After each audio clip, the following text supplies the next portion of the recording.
ایک رزق ہے، بیوی بچے یہ بھی رزق ہیں۔ الغرض کائنات میں جس بھی چیز کے ساتھ آپ کا تعلق ہے وہاں سے آپ کو کسی نہ کسی طریقہ سے رزق حاصل ہوتا ہے۔ اب اس رزق میں حلال اور حرام کا کیا تعین ہوگا؟ اس میں ہم کیسے تعین کریں گے کہ یہ جو میری صحبت ہے، یہ جو میری محفل ہے، یہ جو میرا دوست ہے، یہ جو کتاب ہے، یہ جو میری بیوی بچے، الغرض جو بھی میں معاشرے کے اندر جن کے ساتھ بھی وابستہ ہوں، کیا مجھے وہاں سے رزق حلال حاصل ہو رہا ہے یا رزق حرام میرے اندر جا رہا ہے؟ تو اس کے لیے صرف ایک ہی بات دیکھنی ہوگی کہ آپ کو کسی بھی صحبت، محفل یا کسی بھی شخص کے پاس آپ بیٹھے ہیں تو اس کی وجہ سے اگر آپ کی رغبت اللہ سبحانہ تعالیٰ کی طرف ہوئی، آپ نے اپنا سفر تاریکی سے نور کی طرف کیا تو آپ کو رزق حلال ملا۔ لیکن اگر آپ کو لگ رہا ہے کہ آپ کا تعلق اچھا ہے اور یہ تو ایک اچھا رشتہ ہے، ہو سکتا ہے وہ بیوی کا رشتہ ہو سکتا ہے وہ بچوں کا رشتہ ہو سکتا ہے وہ کائنات کا کوئی بھی رشتہ ہو، لیکن اگر وہ رشتہ، وہ محفل، وہ صحبت آپ کو اللہ کی صحبت سے، اللہ کی بارگاہ سے دور لے کر جا رہی ہے تو پھر سمجھ لیں کہ وہ رزق حرام ہے۔ وہ رزق حرام ہے جو آپ کے دل کو، آپ کے وجود کو، آپ کی روح کو اللہ کے معاملات سے دور لے کر جا رہا ہے۔ تو ایسا رزق حرام ہے، اور اسی رزق حرام کے متعلق اس حدیث مبارکہ میں جو ہم پیچھے پڑھ چکے ہیں اور سن چکے ہیں کہ اگر ایسے رزق حرام کا ایک لقمہ بھی آپ کے ظاہر و باطن کا حصہ بنا تو اللہ سبحانہ تعالیٰ کی بارگاہ تک 40 دن تک کوئی رسائی کا سوال ہی پیدا نہیں ہوتا۔ آج کے اس پرفتن دور میں رزق حرام کبھی ہماری آنکھوں کے ذریعے سے، کبھی ہمارے کانوں کے ذریعے سے، کبھی ہمارے انوائرمنٹ کے ذریعے سے ہم تک پہنچ رہا ہے۔ نفس اور شیطان کا دجل مکمل طور پر کھل کر ہمارے سامنے آ چکا ہے، اور اگر ہم اس سے بچنا چاہتے ہیں، اگر ہم چاہتے ہیں کہ ہم اپنے ظاہر اور اپنے باطن دونوں کو رزق حرام سے بچا لیں، تو اس کے لیے ہمیں کسی اخلاص والے، اللہ والے کی صحبت کو اپنے اوپر لازم کرنا ہوگا، کسی اللہ والے کی صحبت سے وابستہ ہونا پڑے گا تاکہ ہم بھی اللہ سبحانہ تعالیٰ کے دریائے وحدت تک رسائی حاصل کر سکیں۔ اب اس بات کے اوپر، ان معاملات کے اوپر کسی نے بہت ہی خوبصورت انداز میں کلام فرمایا۔ کیا لکھتے ہیں کہ منہ نکاتے گل ودھیری، منہ نکاتے گل ودھیری نہ کر مت کوئی ہاسی، منہ نکاتے گل ودھیری نہ کر مت کوئی ہاسی، اعظم شافی مالک حنبل اے مسئلے نہیں دسے، اعظم شافی مالک حنبل اے مسئلے نہیں دسے، وحدت دے دریا وچ، وحدت دے دریا وچ پینا کم نہیں ہر ہر دا، وحدت دے دریا وچ پینا کم نہیں ہر ہر دا، لکھ جہاز ڈبے پھر مڑ کے تختہ باہر نہ کردا، لکھ جہاز ڈبے پھر مڑ کے تختہ باہر نہ کردا۔ تو بڑے خوبصورت انداز میں یہ بات سمجھائی گئی ہے کہ منہ چھوٹا ہے مگر یہ جو باتیں بیان کی جا رہی ہیں یہ بہت بڑی ہیں۔ اگر میں اپنی ذات پر نظر ڈالتا ہوں تو شرمساری محسوس کرتا ہوں کہ میری ذات کچھ بھی نہیں، میں کچھ بھی نہیں، اور یہ میں کیسی جسارت کر رہا ہوں کہ یہ میں کون سے اتنے حقیقت اور اتنے اللہ کے قربوں کے مسائل کو بیان کر رہا ہوں۔ یہ مسائل تو ہمارے فقہ کے امام اعظم سیدنا امام شافی، امام مالک، امام احمد بن حنبل، انہوں نے بھی کھل کر بیان نہیں کیے۔ یہ اللہ سبحانہ تعالیٰ کے دریائے وحدت و معرفت کے معاملات ہیں، اور اس دریا میں سے پینا ہر ایک کا کام نہیں ہے۔ اگر کوئی بھی شخص بنا رہبر کامل و مکمل کے اس دریا کے اندر اپنا جہاز ڈالتا ہے، یعنی کہ اس میں بغیر رہبر کامل کے اترنے کی کوشش کرتا ہے، بغیر کسی رہبر کامل و مکمل سے علم حاصل کیے بنا، علم اصل میں علم ہی فیض ہوتا ہے۔ اگر اس نے علم نہیں لیا اور اپنا جہاز اس راہ معرفت پہ ڈال دیا تو یہ جہاز ایسا غرق ہوتا ہے کہ اس کا ایک تختہ بھی سلامت باہر نہیں آتا، اور وہ شخص رجت کی موت مرتا ہے، حسرت کی موت مرتا ہے۔ نہ اس کو وصال صنم ہوتا ہے، نہ وہ ادھر کا ہوتا ہے نہ وہ ادھر کا ہوتا ہے، نہ خدا ملا نہ وصال صنم، نہ ادھر کے رہے نہ ادھر کے رہے، نہ دنیا ملتی ہے نہ اللہ ملتا ہے، دونوں معاملات سے وہ جاتا رہتا ہے۔ اب انہی معاملات کو سمجھنے کے لیے میں آپ کو مولانا جلال الدین رومی رحمۃ اللہ علیہ کی بارگاہ میں لیے چلتا ہوں۔ آپ نے بھی بہت خوبصورت انداز میں یہ نقطہ سمجھایا کہ رزق حلال کے بنا کبھی بھی کوئی شخص اللہ سبحانہ تعالیٰ کی معرفت حاصل نہیں کر سکتا، اللہ کا قرب حاصل نہیں کر سکتا، مستجاب الدعوات نہیں ہو سکتا جب تک وہ اپنا رزق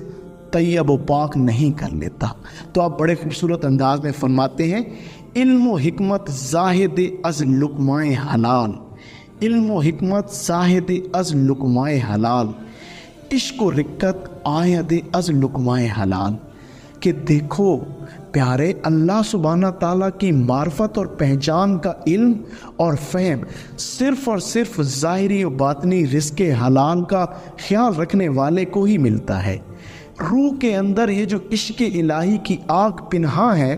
اس کو بھڑکانے کے لیے اپنے ظاہری باطنی رزق کو پاک کرنا پڑتا ہے۔ مزید فرماتے ہیں، چونش لقمہ تو حسد بینی و دام، چونش لقمہ تو حسد بینی و دام، جہل و غفلت زائد ان را دانے حرام، جہل و غفلت زائد ان را دانے حرام۔ اگر آپ کے ظاہری و باطنی رزق کی بدولت آپ کو لوگوں سے حسد کے معاملات مل رہے ہیں، آپ لوگوں کے ساتھ مکر و فریب سے کام لے رہے ہیں، تو سمجھ لیں آپ نے اپنے رزق میں حرام کی آمیزش کی ہوئی ہے، لہٰذا اس رزق حرام کا سد باب ضروری ہے۔ اور اس رزق حرام کا جو کہ آپ کے ظاہری باطنی کہیں پہ بھی کوئی ایسا معاملہ ہو سکتا ہے، اس کا فہم و ادراک آپ کبھی بھی اکیلے حاصل نہیں کر سکتے۔ جب تک آپ کسی اللہ والے کی صحبت سے وابستہ نہیں ہوگے، جب تک آپ کی آنکھ آپ کے اپنے اوپر کھلے گی نہیں، اس وقت تک آپ کو اس بات کی سمجھ نہیں آ سکتی کہ میرے باطن میں کہاں سے رزق حرام جا رہا ہے جس کی وجہ سے مجھے اللہ کا قرب نہیں مل رہا۔ مزید فرماتے ہیں، ہیچ گندم کاری و جو بر وحد، ہیچ گندم کاری و جو بر وحد، دیدہ اش پہ کے کرا خرد بد، دیدہ اش پہ کے کرا خرد بد۔ کہ صاحبزادے ایسا کبھی ممکن نہیں ہو سکتا کہ گندم بوئی جائے اور گندم کے پودے سے جو پیدا ہونا شروع ہو جائے، یا گھوڑے کے نطفے سے کبھی گدھا پیدا ہو جائے۔ اس مثال سے مولانا جلال الدین رومی رحمۃ اللہ علیہ اصل میں یہ بات سمجھانا چاہتے ہیں کہ اگر تمہارے ظاہر و باطن کی پرورش رزق حلال سے ہو رہی ہے تو یہ کسی صورت ممکن نہیں کہ تم غلط کاریوں میں مبتلا ہو جاؤ اور تم نفس پرستی کرو۔ اور اگر تمہارا دل نفس پرستی پر مائل ہے اور تم غلط کاریوں میں مبتلا ہو تو صاحبزادے یاد رکھو، تمہارے باطن میں کہیں نہ کہیں یا ظاہر میں کہیں نہ کہیں رزق حرام کی آمیزش ہو چکی ہے۔ مزید فرماتے ہیں، لقمے تخمستے بر شے اندیشہ، لقمے تخمستے بر شے اندیشہ، لقمے بحر و گور شے اندیشہ، لقمے بحر و گور شے اندیشہ۔ کہ صاحبزادے یاد رکھو، اگر تمہارا رزق حلال ہے تو یہ ایک بیج کی مثل ہے، اس کو ایک بیج تصور کرو۔ اگر تم نے اس کی دیکھ بھال کی تو یہ ایک تناور درخت بنے گا اور اس تناور درخت پہ پھل لگیں گے، اور انہی پھلوں کی بدولت ہی تمہیں اللہ سبحانہ تعالیٰ کی معرفت حاصل ہوگی۔ اور مزید اسی اشعار کے اندر فرما رہے ہیں کہ اگر تمہارا رزق حلال ہے تو اس کو ایک دریا کی مثل سمجھو، اس کو ایک دریا کی مثل جان لو، اور اسی دریا کے اندر سے ہی تمہیں اللہ سبحانہ تعالیٰ کی معرفت اور پہچان کے موتی حاصل ہوں گے۔ آخری اشعار میں بہت ہی خوبصورت انداز اپناتے ہوئے فرماتے ہیں، زائد از لقمہ حلال اندرے وہاں، زائد از لقمہ حلال اندرے وہاں، میل خدمت عزم رفتن آنے جہاں، زائد از لقمہ حلال اندرے وہاں، میل خدمت عزم رفتن آنے جہاں، کہ اگر تمہاری ذات میں ظاہر و باطناً رزق حلال کے معاملات جا رہے ہیں تو صاحبزادے اس کی برکت سے تمہیں اللہ سبحانہ تعالیٰ کی قربت اور آخرت کی طرف توجہ کرنے کی معرفت نصیب ہوگی، اور تمہارے اعمال بھی خالصتاً اللہ سبحانہ تعالیٰ کی ذات کے لیے ہو جائیں گے۔ اور یاد رکھو کہ سب سے افضل رزق حلال جو ہے وہ جہاد بن نفس ہے۔ جہاد کی تمام اقسام میں سے اپنے باطن تک رزق حلال کو لے کے جانا، یہی سب سے بڑا جہاد بن نفس ہے۔ کھیتی باڑی اور جو آپ رزق ظاہر کے لیے جو معاملات کرتے ہیں یا صنعت کاری، یہ بہت بعد کے معاملات ہیں۔ اصل تمہارا رزق باطن ہے، جو تمہیں کسی شیخ کی صحبت سے پتہ چلے گا کہ میں نے اپنے باطن کو پاک کیسے کرنا ہے۔ آج کے اس خوبصورت موضوع سے ہمیں جو خوبصورت سبق حاصل ہوا وہ یہی ہے کہ اگر ہم اللہ سبحانہ تعالیٰ کی معرفت حاصل کرنا چاہتے ہیں، ہم اللہ کے ہاں مستجاب الدعوات کا مقام حاصل کرنا چاہتے ہیں، تو اس کے لیے ہمیں اپنا ظاہری رزق اور باطنی رزق دونوں پاک کرنے ہوں گے۔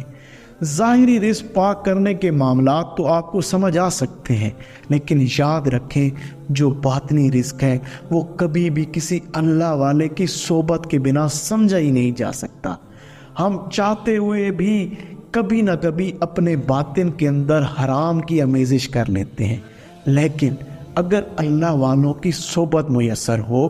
تو اس کی وجہ سے انسان کی آنکھ اپنی ذات پر کھل جاتی ہے، اور انسان اپنے باطن کے لیے رزق حلال کے معاملات تک رسائی حاصل کر لیتا ہے۔ اور جب انسان کا باطن رزق حلال سے پلنا شروع ہو جاتا ہے تو اس کی روح کی پرواز بھی پھر اللہ سبحانہ تعالیٰ کے معاملات تک ہو جاتی ہے، اللہ سبحانہ تعالیٰ کی قربتوں تک ہو جاتی ہے۔ تو اللہ سبحانہ تعالیٰ آپ کو اور مجھے رزق ظاہر و باطن کی پاکی نصیب فرمائے، اور ہمیں ایسے کاملین کی صحبت عنایت فرمائے جن کی صحبت سے ہمیں اپنے باطنی رزق کے معاملات کا پتہ چلے کہ کہیں ہم اپنے باطن میں رزق حرام کو تو شامل نہیں کر رہے، اگر کر رہے ہیں تو اس کی پاکی کے معاملات کے اوپر ہم توجہ دیں۔ اللہ سبحانہ تعالیٰ جو کچھ سنا، جو کچھ آپ تک باتیں پہنچی، آپ کو اور مجھے دونوں کو اس کے اوپر کامل عمل کی توفیق عنایت فرمائے۔ اگر آپ بھی کسی ایسے اللہ والوں کی صحبت کی تلاش میں ہیں جن کی صحبت میں رہ کر آپ اپنے باطن کے معاملات کو جانچ سکیں کہ کہیں میرے باطن میں رزق حرام کی آمیزش تو نہیں، تو آپ ہم سے رابطہ کر سکتے ہیں۔ انشاءاللہ ہم آپ کو ایسے اللہ والوں کی صحبت تک لے جائیں گے جن کی صحبت میں بیٹھ کر رہ کر صحبت کو حاصل کر کے آپ کی آنکھ بھی اپنی ذات پر کھلے گی، اور آپ بھی اپنے باطن کو پاک کر کے اللہ سبحانہ تعالیٰ کی قربتوں کو سمیٹو گے۔ جزاک اللہ۔ السلام علیکم۔